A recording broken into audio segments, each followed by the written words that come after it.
Good morning, everyone.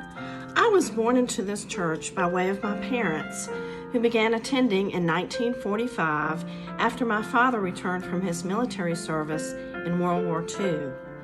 Daddy was just up the road in Guyton, but decided to establish his medical practice in Savannah.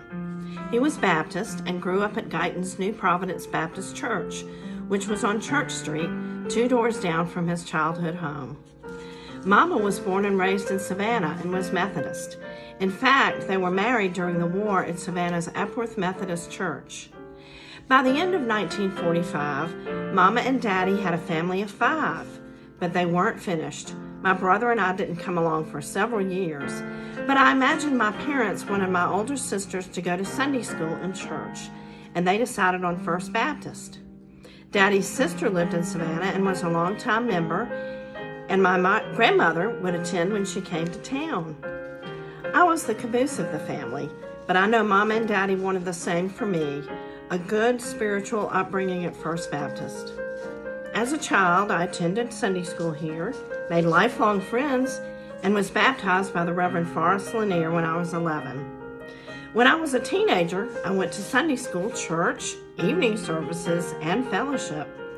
Later, I went on church tours and took trips to Ridgecrest.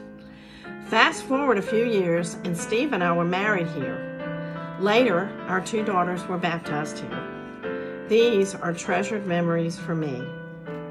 But I think I never realized what a treasure First Baptist is until I became a docent for sanctuary tours. I guess I sort of took this beautiful sanctuary for granted.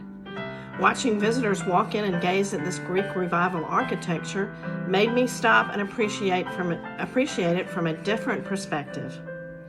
Just last week, a man from California asked if this place was still used as a church. I was rather shocked at that question. Of course it's used, I thought to myself. Why wouldn't it be? On that particular day, I looked around and once again thought to myself, this place is a treasure to me and to so many others. We need to take care of it so it will always be our church.